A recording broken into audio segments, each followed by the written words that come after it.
안녕하십니까. 이시영TV입니다. 요즘 성격에 대한 이야기를 하고 있습니다. 내향성의 고민에 대한 이야기가 주제입니다.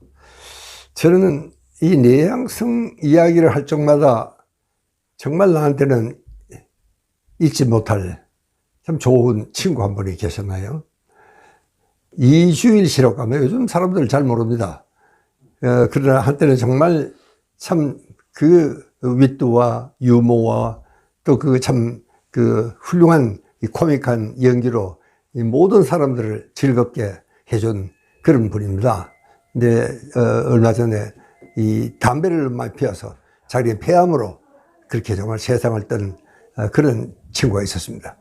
근데 그 전에 제 병원이요, 바로 그 MBC하고 가깝게 있어서 가끔 이주일 씨와 차도 한잔 마시고 우리 점심도 같이 먹기도 하고 그런 일이 있었는데, 제가 참 놀랬던 것은요, 이 이주일 씨가 그렇게 수줍어요. 저는 그게 그렇게 무섭더라고요. 아니, 무대에서는 그렇게 정말 참 사람들을 웃기고 정말 이 펼치고 이 자유로워 보이는데, 이 저를 만나서 같이 점심을 먹거나 차를 한잔 마시는데 그렇게 수줍어하더라고요. 그래서 내가 이주일 씨 상당히 수줍네요. 그랬더니 자기는 진짜 수줍고 부끄러움이 많은 사람이라는 겁니다. 근데 자기가 이 양반이 강원도 어디 고향이라 그래요. 자기가 이 코미디언으로 되기로 결심한 것은 자기가 너무 내성적이어서 누구 앞에 가서 말도 못하고 정말 참 이 자신이 없어서, 그래서 자기가 연극을 시작하고 코미디언이 됐다는 겁니다. 그게 자기는 원래는 굉장히 내성적이고 수줍은 사람이다, 그렇게 이야기를 하더라고. 저는 그래서 그 소리가 더 우습고, 그래서 내가 한참 내가 웃었는데, 역시 박사님은 정신과 의사니까 다르다고. 누구도 내가 수줍어한다든가 이런 거를 사람들은 생각도 못하지만 사실 자기는 굉장히 수줍고 또 내성적이어서 제가 이런 직업을 택했다 하는 그 이야기를 참 듣고, 참 그분에 대한 오히려 증거감이 더 아주 참 좋았습니다. 근데 그 친구가 참 아주 골초예요, 골초. 그래서 참 마지막에 자기가 참 그 담배를 피우는 사람에게 뭐 유언을 하다시피 했던 그 장면이 저는 지금도 참 눈에 선합니다. 정말 참 죽으면서까지도 자기 이야기를 하면서 사람들에게 정말 희망과 또 정말 즐거운 메시지를 남겼다. 저는 그래서 오늘은 이 내향적인 이야기를 하다니까 이주일 씨 생각이 나서 말씀을 드렸습니다. 실제로 우리 한국 사회는요, 어쨌든 외향적이라야 성공을 한다, 이건 마치 공식처럼 되어 있습니다. 외향적이라야지 수줍음도 없고 굉장히 결단력도 있고 도전적이고 진취적이고 과감하고 정말 겁도 없고, 이런 외향적이라야 성공을 하지, 그 뭐 내향적이라고 해서 이 구석에 숨어서 이렇게 말도 한마디 못하는 사람이 무슨 성공을 하겠나. 대체로 이런 경향이 우리 한국인들이 이 사람의 성격에 대한 생각을 하노라 하면은 대체로 이런 생각이 주류입니다, 사실은요. 자, 그러니까 이 내향성은 그런 말을 들을 때마다 더 위축이 되는 겁니다. 아이고, 나는 이제 어떻게 보면 인생이 끝났구나, 뭐 이래가지고 내가 뭘 하겠나, 이렇게 굉장히 그 실망을 하는 이런 사람들도 봤습니다. 그러니까 이 사람도 어떻게든지 이 성격을 고쳐보기 위해서 무진장 노력을 한다는 겁니다. 예. 그때 저는 그런 사람 만날 때마다 그런 이야기를 합니다. 그래, 성격이 바뀌어졌습니까? 하나도 안 바뀌어졌다는 겁니다.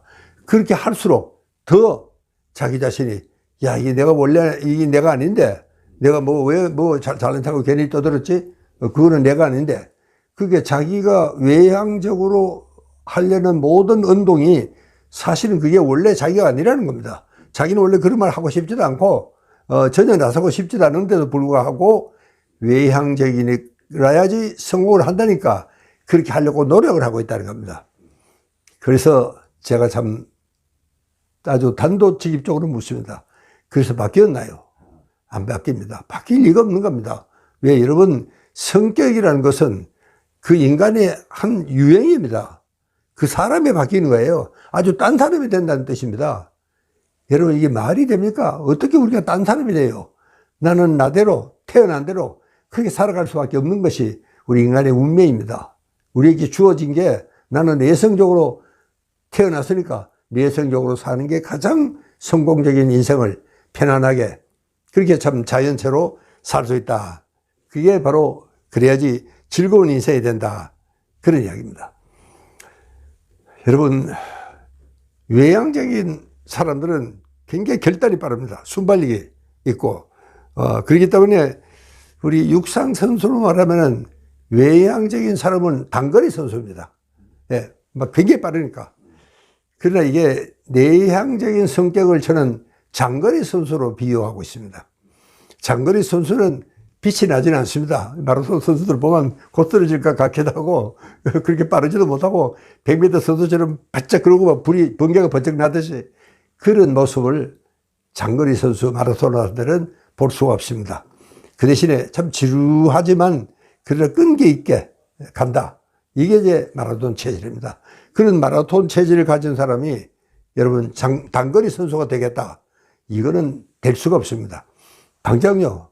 여러분 체형을 보시면은 단거리 선수들은 마치 역도 선수 같아요. 굉장히 근육이 발달이 잘 되어 있습니다. 예. 그래야지 이게 소위 속근이 있어요. 우리 근육에는 속근이 있고 지근이 있어요. 그렇게 속근은 굉장히 빠른 순발력을 필요로 하는 데는 속근이 발달이 되어 있습니다. 그래서 단거리 선수들은 마치 역도 선수 같아요. 그런가 하면은 이 장거리 선수들 한번 보십시오. 굉장히 좀 약해요. 얼른 보면은 저 사람이 무슨 운동선수인가 이런 생각을 할 정도로 상당히 좀 이렇게 약한 그런 체질을 갖고 있습니다. 그러나 그게 장거리 선수입니다. 그래서 장거리 선수들은 지근이 발달이 됩니다. 그래서 천천히 할 때 쓰여지는 근육이 발달이 되게 이렇게 되어 있습니다. 그러니까 이게 단거리 선수들의 우람한 체격과는 전혀 다르고 이 장거리 선수들은 세장형입니다. 좀 가늘고 그런 타입이 장거리 선수가 많습니다. 그러니까 이런 체형을 갖고 내가 단거리 선수가 되겠다. 절대로 될 수가 없습니다. 절대로 될 수가 없습니다. 완전히 체형이 달라져요. 그리고 근육의 발달 속도도 물론 이제 달라지기 때문에 그거는 절대로 될 수가 없겠다. 그렇게 여러분, 우리가 사람이 정말 성격이 바뀐다는 것은 사람이 바뀐다는 뜻인데 그건 절대로 여러분 마라톤 체질을 갖고 있는 사람이 단거리 선수가 되겠다. 이런 욕심은 버려야 됩니다. 그래서 나는 뭐 이대로가 좋다. 그렇게 살아야 되고 또 심지어는 나는 굉장히 내성적이라는 사실을 광고를 하는 것도 괜찮습니다. 뭐 그게 무슨 죄를 짓는 겁니까? 뭡니까요? 그러니까 오히려 내성적이라는 것을 광고를 하는 방법도 있습니다. 처음 우리가 데이트를 하면은 아무래도 긴장이 되죠. 그러니까 뭐 남자는 앉아서 늙다 담배나 피고 뭐 그런 참 옛날에는 그랬습니다.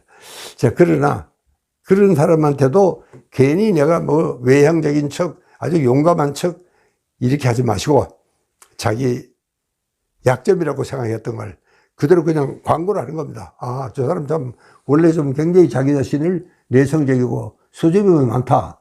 꼭 이렇게 이제 이야기를 한 분이니까 혹시 이 사람이 다른 데 가서 정말 남자스럽지 못하고 주물주물하고 이래도 충분히 자기 파트너는 그걸 이해를 해줍니다. 만약에 이런저런 아무런 말도 없이 그러고 있으면은 어째 남자 어째 저래 이런 기분이 정말 들 수 있겠죠. 그래서 우리가 이거를 광고 기법이라 그렇게 이야기합니다. 자기 성격상 약점을 미리 상대에게 알리는 겁니다. 그래서 굉장히 중요한 겁니다. 또 그 대신에 또 너무 외향적이라서 외향적인 사람들은 성질이 급합니다. 이게 성질이 급하다는 것은 어떻게 보면 룸메이트가 같이 만났을 때는요. 이 성질 급한 사람하고는 정말 룸메이트 하기가 힘듭니다. 뭐 우물쭈물하면 야 빨리 가 그러고 뭐 이 재촉을 하니까 이 정말 좀 느긋한 성질을 갖고 있는 사람하고는 이게 맞지가 않습니다.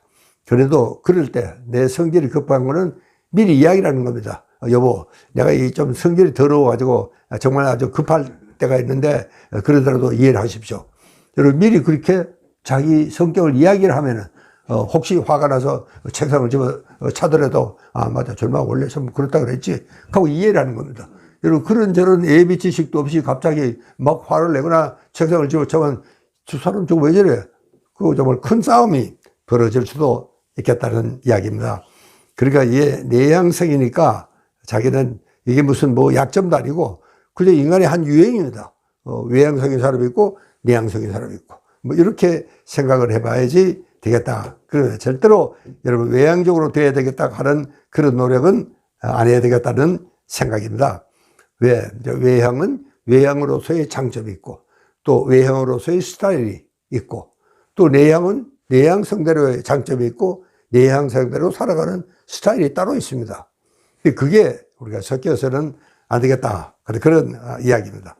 그러니까 우리 사회도 어떻게 보면은 내향성과 외향성이 적절히 섞여 있어야지 이게 좋겠다.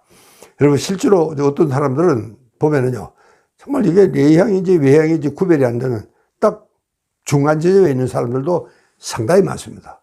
그래서 많은 학자들은 오히려 중간형에 있는 그렇게 외향, 내향 50%씩 있는 사람, 또 그 다음에 이제 조금 더 내향이 많은 사람, 또 그 다음에 또 외향이 조금 많은 사람, 이게 되게 한 3등분으로 인류를 분류하는 그런 사람도 있습니다.